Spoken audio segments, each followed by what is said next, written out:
Hi hello welcome back to my YouTube channel gem talkies. അപ്പം ഇന്നലത്തെ എപ്പിസോഡിലും ലൈവിലും ഒക്കെ നമ്മൾ കണ്ടുവന്ന ഒരു വഴക്കായിരുന്നു ആദില, നൂറ ആൻഡ് ഷാനവാസ് തമ്മിലുള്ള വഴക്ക്.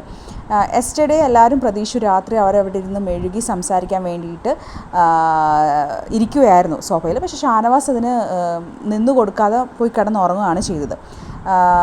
നൂറ അതിലോട് പറയുന്നുണ്ട് ബേബി പോയി സംസാരിക്കുക എന്ന് പറയുന്നതുകൊണ്ട് ഇരിപ്പുണ്ടായിരുന്നു. പക്ഷേ ഷാനവാസ് അത് നിന്നു കൊടുത്തില്ല. പക്ഷേ രാവിലെ വന്നപ്പോഴാണ് വീണ്ടും ഈ ഒരു ടോപ്പിക്കിന് വേണ്ടി ആദില സംസാരിക്കാൻ നിന്നപ്പോഴും ഷാനവാസ് പറഞ്ഞു കുളിച്ചിട്ട് വരട്ടെ എന്നിട്ട് നമുക്ക് സംസാരിക്കാമെന്ന് പറഞ്ഞു. പക്ഷേ ആദിലയ്ക്ക് സംസാരിക്കണമായിരുന്നു. ആദില സംസാരിച്ചു. ആദില പറഞ്ഞത് ഇക്കാക്ക് എന്താ പറയുക, ഒറ്റയ്ക്ക് കളിക്കണമെങ്കിൽ ഇക്കാക്ക് ഒറ്റയ്ക്ക് കളിക്കാം, അവിടെ റിലേഷൻസോ കാര്യങ്ങളോ ഒന്നും നോക്കണ്ട, ഇക്കാക്ക് വേണമെങ്കിൽ എന്നെ നോമിനേറ്റ് ചെയ്യാം, ഞാനും ഇക്കാക്ക് ചിലപ്പോൾ നോമിനേറ്റ് ചെയ്യേണ്ടി വരും, ഇവിടെ ഒരു ഗെയിമാണ് എന്ന് വെച്ചിട്ടൊരു പെർഫെക്റ്റ് ആയിട്ടുള്ളൊരു ഗെയിമറിൻ്റെ സംസാരമാണ് ആദില അവിടെ സംസാരിച്ചത്. പക്ഷേ ഇതൊന്നും അല്ലല്ലോ അവിടെ നടന്നത്. ആദില ഇങ്ങനെ പറയാനുള്ള മെയിൻ റീസൺ എന്താണെന്ന് വെച്ചാൽ ലക്ഷ്മി ഇന്നലെ വന്ന് ആദിലയോട് പറഞ്ഞു പുള്ളിക്കാരനെ എന്താ പറയുക അവോയ്ഡ് ചെയ്യേണ്ട, ആൾ കുറച്ച് ഡേഞ്ചറാണ്, നല്ല ഫാൻ ബേസ് പുറത്ത് നല്ല ഫാൻ ബേസ് ഉള്ള ആളാണ്, നിനക്ക് തന്നെ നെഗറ്റീവ് ആകും എന്ന് പറഞ്ഞ ഒരൊറ്റ കാരണം കൊണ്ടാണ് ആദില വന്ന് സംസാരിച്ചത്. അല്ലാതെ ഡബിൾ സ്റ്റാൻഡ് ആദിലയുടെ കാര്യങ്ങളൊന്നും നമുക്ക് ലൈവ് കണ്ടുപിടിക്കാൻ നമുക്ക് മനസ്സിലാവും. അവൾ പച്ചക്കള്ളം പറഞ്ഞു, ഞാൻ നോമിനേറ്റ് ചെയ്തിട്ടുണ്ട് എന്ന് പറഞ്ഞിട്ടുണ്ടെങ്കിൽ അവൾക്ക് പോസിറ്റീവായിട്ട് തന്നെ വരത്തുള്ളൂ. പക്ഷേ നോമിനേറ്റ് ചെയ്തിട്ടില്ല എന്ന് പറഞ്ഞാൽ പച്ചക്കള്ളം പറഞ്ഞത് ഡബിൾ സ്റ്റാൻഡ് നമ്മൾ കണ്ടതാണ്. അപ്പോൾ രാവിലെ വന്നപ്പോഴത്തേക്കും അപ്പം ആദില പറഞ്ഞു ഇക്കായ ഒരു നല്ലൊരു സ്ഥാനം ഞങ്ങളുടെ മനസ്സിലുണ്ട്. അപ്പം ഷാനവാസ് പറഞ്ഞു എനിക്കും നിങ്ങളൊരു മനസ്സിലൊരു സ്ഥാനം ഉള്ളതുകൊണ്ടാണ് നിങ്ങളെ ഇതുവരെ ഞാൻ പുറകിൽ നിന്ന് കുത്താത്തത്, എൻ്റെ ഒരു സിസ്റ്റേഴ്സിനെ പോലെ ഒന്നുകൊണ്ടാണ് കുത്താത്തത്. പക്ഷേ ഇനിയും തൊട്ട് നമുക്ക് പ്രതീക്ഷിക്കാം ഒരു ഡിസ്റ്റൻസ് അവർ തമ്മിൽ കാണും, സംസാരിക്കും, സംസാരിക്കും എന്തായാലും ചെയ്യും, കാരണം എന്നും കാണുന്നവരാണ്, സംസാരിക്കുകയൊക്കെ ചെയ്യാം. പക്ഷേ ആ ഒരു ഡിസ്റ്റൻസ് കീപ്പ് ചെയ്താൽ ഷാനവാസിന് വിന്നറാകാനുള്ള ചാൻസസ് എല്ലാം ഉണ്ട്. ബിക്കോസ് കുറേ ജനങ്ങൾ കാത്തിരുന്നതാണ് ഇവർ തമ്മിലുള്ള വഴക്കുണ്ടാവണമെന്ന്. ആദില ഇഷ്ടപ്പെടുന്ന ആൾക്കാർക്ക് ആദില ഭയങ്കര മെഴുകിയിരുന്ന സംസാരങ്ങളാണ്. ബിക്കോസ് ആദില ചെയ്തത് ശരിയാണ്, അവിടെ റിലേഷൻഷിപ്പ് നോക്കേണ്ട കാര്യമില്ല എന്നൊക്കെ.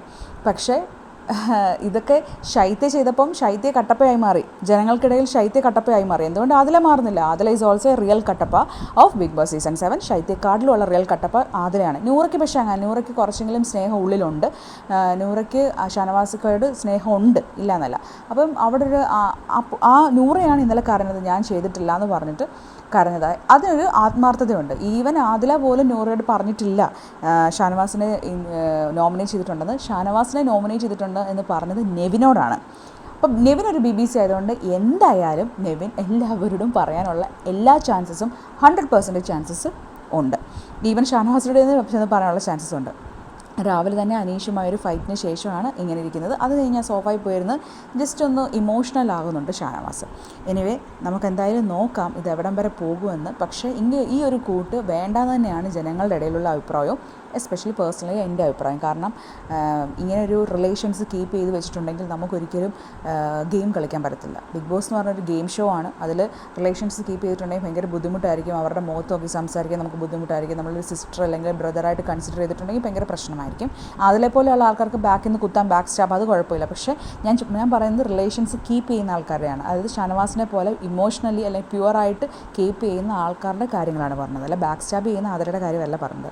ഇതേപോലെ തന്നെയായിരുന്നു പേർലി ശ്രീനിഷിൻ്റെ കാര്യവും, അതേപോലെ തന്നെ ജാസ്മിൻ, നിമിഷ, ജാസ്മിൻ, ഗബ്രി, ഇതുപോലെ തന്നെ ആര് പരിഹസിച്ചാലും അവർ ലാസ്റ്റ് വരെ അവരുടെ റിലേഷൻഷിപ്പ് മുമ്പോട്ട് കൊണ്ടുപോയി എന്നുള്ളതാണ്.